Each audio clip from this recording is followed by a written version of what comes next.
국내 항공주는 뭐 앞서서 살짝 말씀하신 것처럼 미국 항공주보다는 조금 상승폭이 좀 덜하지만 그래도 최근에 좀 많이 반등하고 있다라고 하셨잖아요. 어떻습니까? 그렇죠. 네. 어제도 보면 아시아나항공이 지금 1.6% 정도 주가가 상승했고요. 네. 대한항공 같은 경우는 어제 큰 폭으로 올랐습니다. 3.5% 가까이 급등하면서 2만 원대로 회복했거든요. 예. 지금 최근 같은 기간, 아까 말씀드렸던 미국 항공주와 같은 기간으로 이제 잘라보면 최근 2주간 대한항공 같은 경우는 주가가 15% 정도 급등을 했고요.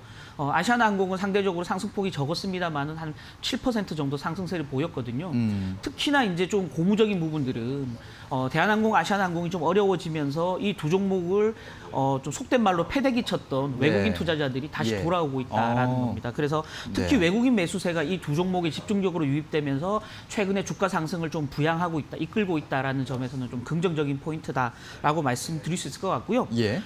특히나 이제 외국인들은 이런 부분을 볼 것 같습니다. 산업은행, 수출입은행들이 나서서 항공업계 우리 대형 항공사들을 집중적으로 지원하고 있다라는 부분들에 대한 안도감을 좀 첫 번째로 가질 것 같고요. 네. 두 번째는 이제 대주주인 예림당이 TA항공 같은 그 LCC에 대한 채무 보증에 나서면서 뭔가 자구 노력도 동시에 하고 있다라는 점.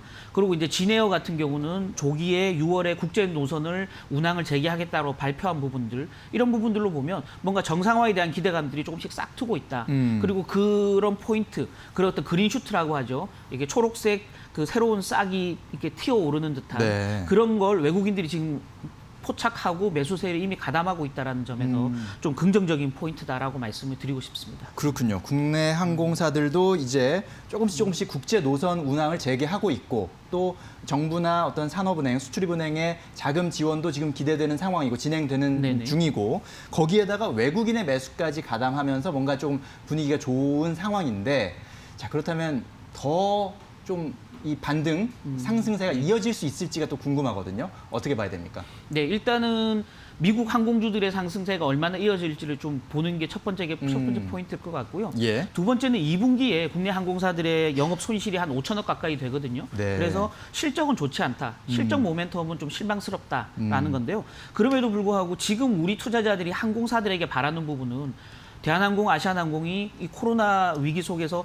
돈을 많이 벌어달라라고 요구하진 않거든요. 그렇죠. 적어도 앞으로 돌아오는 빚을 감당하면서 스스로 살아남아라라고 요구를 하고 있는 상태고요. 네. 그런 면에서 보면 오히려 정부 지원이 얼마나 더 적극적으로 이루어질 것인가가 가장 핵심적인 포인트다라는 건데요. 예. 정부가 기간산업 안정기금을 조성하면서 항공업을 우선 지원하고 있지 않습니까? 지금 어제 발표된 뉴스를 보면 정부에서 이제 추가로 LCC에 대한 저비용 항공사들에 대한 지원도 동시에 검토를 하겠다라고 발표를 했거든요. 네. 이런 정부의 정책 의지가 반영되면서 추가적으로 항공주가 상승할 수 있는 모멘텀은 좀 있다라고 저는 개인적으로 좀 보여지고요. 네. 다만 이제 길게 보면 아까도 중국 사례를 들었습니다마는 많은 이제 여행객들이 또는 일반 소비자들이 비행기를 타고 해외 여행 가도 될까? 안전할까? 라는 어떤 그 우려감도 여전히 가지고 있거든요. 예. 그런 우려감을 해소시켜 주면서 방역을 철저히 해서 많은 항공 수요도를 다시 끌어들일 수 있는 노력은 항공사 스스로 해야 된다라는 네. 점이 항공업계에 아직 남아 있는 숙제다라고 말씀드리고 싶습니다. 그렇군요.